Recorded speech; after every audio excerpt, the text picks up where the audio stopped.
Hello, beautiful beings.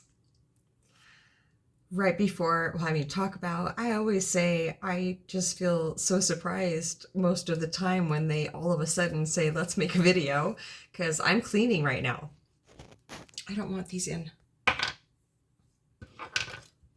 So I did finish my first pair of nunchucks that I've ever made yesterday, but as I was drilling in the end part, actually, I had to re-drill all the holes because they weren't big enough to put the paracord through. That was the type that I made yesterday and the day before.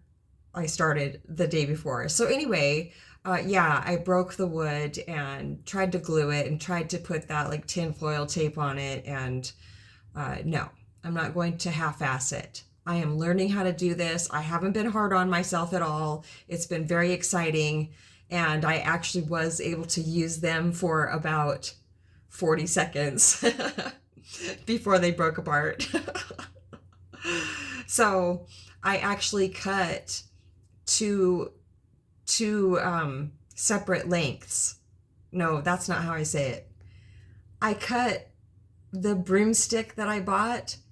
I cut it in 4 sections. So if I messed up on my first pair, I would already have a second set ready to drill holes in. But this time I really feel like I should do the swivel chain coming out of the end. That's my heart's desire. So I'm going to do that. I already looked it up this morning and I'll stop at the hardware store on my way home. I only need 2 eye bolts. I have everything else I need. So on we go. And I really want to get a wood engraver, like a wood burner, so I can put Mama G in the handle. And also with the ones that I'm working on right now, I am painting them in layer after layer of different colors, and then I'm going to sand it down, and then I'm going to finish it with black, and then I'm going to sand it down like really far down in spots and just have all these different colors showing through. Do you have a visual? Yes, I just love doing art and not knowing exactly what I'm going to do, but I see it forming in my mind as I'm looking at the wood. I have all sorts of different kinds of beautiful pieces of wood I've saved over the years in my storage. And when I want to make something for somebody, I just get it all out and I start looking at it and I start asking them like who wants to be with this person and what do you want me to make out of you and put on you and all that. And literally the last thing I made for somebody, it took me 3 months, just from beginning to end, just the whole process of picking it out, setting it up in my tiny home and looking at it. I have videos about it from last summer. Last summer I was making it. And it was absolutely incredible. It was a hummingbird wood scene. So yesterday, was it yesterday? Day before yesterday, I was headed through the next town over on my way home. And, well, I guess I'm not home. I'm at the River House right now. Anyway, so a belt broke in my car and I pulled over. Well, it said it was overheating. And so I pulled over at a motel with a really awesome, what is that thing? It's it's all covered as you drive in. So it was really cool there because 2 days ago it was really, really hot here in Montana. And we're not really used to that yet.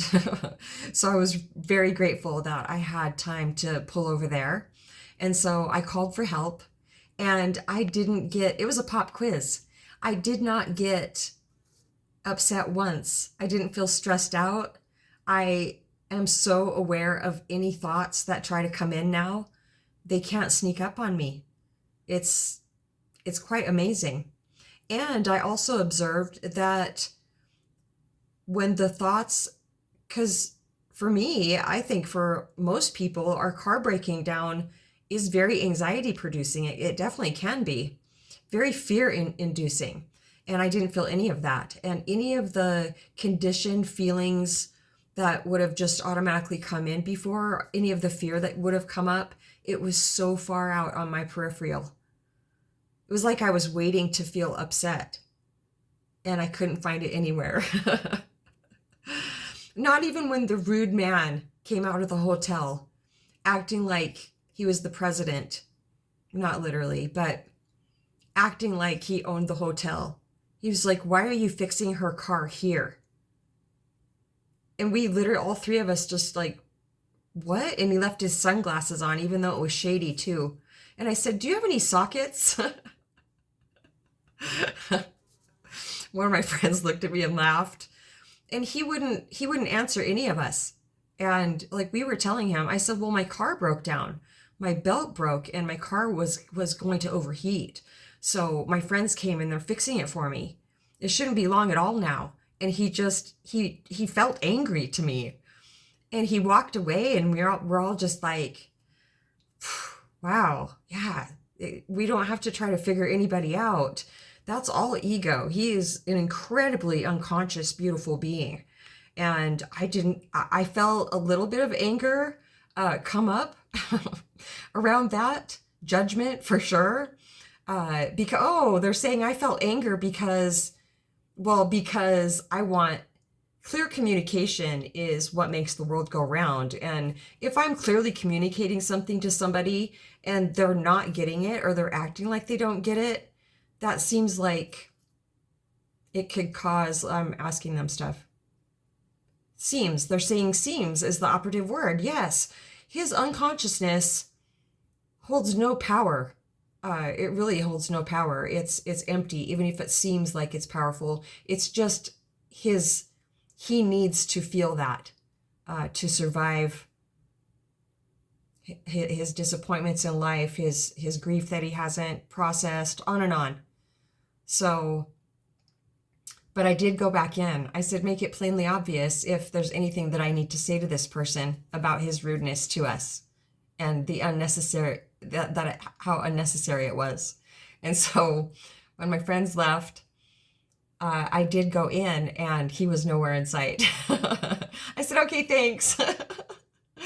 And I left and I didn't get upset at all. It only cost $40 and it was just such a wonderful interaction. And the person I asked is my second daughter's father-in-law.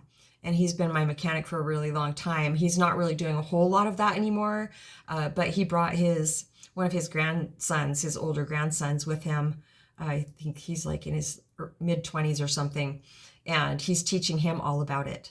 But I called him and he didn't hesitate for 1 second, and he was in the next town over. He's just like, I'll be right there.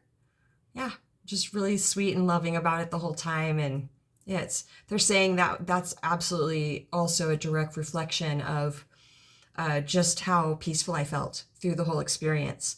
I always picture myself as like the most empathic in the room because I don't hear anybody else talking about how empathic they are and how they're feeling what everybody else is feeling. But they're showing me that, of course, other people feel what other people are feeling all the time. They just don't recognize it. They don't understand it. They just think it's their own because that's what it feels like. So there's always a reason why everything happens like it does. And it's so beautiful because my belt broke at the perfect spot, at the perfect time, of course. I got the perfect help. And last summer, I had put a bunch of my crystals on the hood of my car to cleanse them in the sun. And I thought, well, they'd be right outside my driver's side window, so there's absolutely no way that I would forget them. I mean, I'd walk right by and see them. I'm not going to forget them on my hood. Well, I did. I forgot them on my hood, and I drive 5 miles an hour out of the park, and I still didn't see them. And I drove all the way up to the highway, took a left, still didn't hear them slide off my hood. I got to the first stoplight and I saw 2 crystals sliding off of my hood into the highway, and I couldn't jump out and get them. There was too much traffic. So the one that made me the most sad was my angel aura. I got that at a gem show with my oldest daughter several years ago now, and I made a necklace out of it. And I just, oh my gosh, I swear, we just connected. Like I absorbed her, she absorbed into every cell of my body, into my whole being. And I know that may sound dramatic, but in my magical life, no, that's exactly what happened. At that gem show, I went around the whole huge building looking at so many beautiful things, and I had never seen an angel aura before until that day. And everywhere I went, they just kept showing up. And I had left my purse in the car. I was just like, no, I'm not going to spend any money today. And then we came to the last booth, and there she was. And I just like, oh my gosh, I picked her up, and I had to have her. She chose me, she found me. And I went out to my car, and I had exactly I had $80 in my purse. And that's exactly how much she was.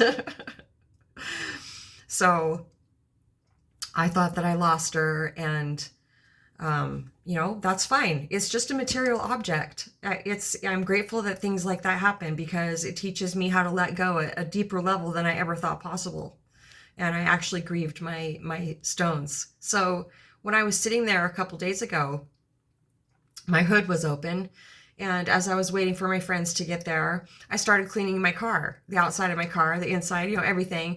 And since my hood was open, I started cleaning out pine needles and stuff in the corners. And all of a sudden I looked in the corner right outside my driver's side window, and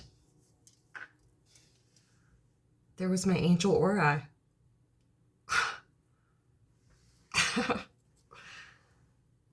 Right there in the corner. It doesn't make any sense at all, because, not logically, because joy flood. I've been crying off and on about it for 2 days. Just such deep gratitude. It doesn't make any sense, because I drove so slowly out of the RV park. My hood, of course, it slopes up towards the windshield. And I was driving so slow, but then when I pulled out onto the highway, it was so far down on my hood, I just don't see how it didn't just slide right off when I took a sharp left. It's miraculous to me that I actually have it on right now. And it's beside my opal that my dad gave me. Yeah, they're a lot alike. A couple days, on Friday, I was cleaning this house, and this little girl, she just has this magical fairy room, and she has this book of precious gems or something like that. I'll post a picture of it, and the page that I randomly turned to in that book, I've always wanted to just open that book at random to get a message, and I opened it to opal. And I was just, oh my gosh, I'm so grateful that these beautiful divine messages and synchronicities never cease to amaze me. They're saying, and delight me. And the story about opals in this book it's just so magical. It really explains why they've been coming into my life since last summer specifically. And then my mom gave me an opal ring that my dad had given her. And my dearest friend, she's highly empathic also. I asked if she wanted to know her spirit name, if there was one for her, and she said yes. And just within that hour, it came in loud and clear. It was opal. And that made so much sense because she's only about 32, but she dresses like a grandma. She has a grandma soul. And our conversations, our songs are so deep and so life-giving. So I think that's it for now. I'm going to finish cleaning the river house and then go grab Doozer. I haven't been spending much time at all out in the woods because the bears, that's their territory in the springtime and in the fall. Any other time of the year also, but specifically like June 1st, I'll start taking him out in the woods again. There'll be so many more people here too that of course they'll dissipate a lot more then also. But I still look up in the trees for mountain lions, and I am continuously on guard about bears. So, all right. I think that's it for now. Is that it for now, ancients? Yeah.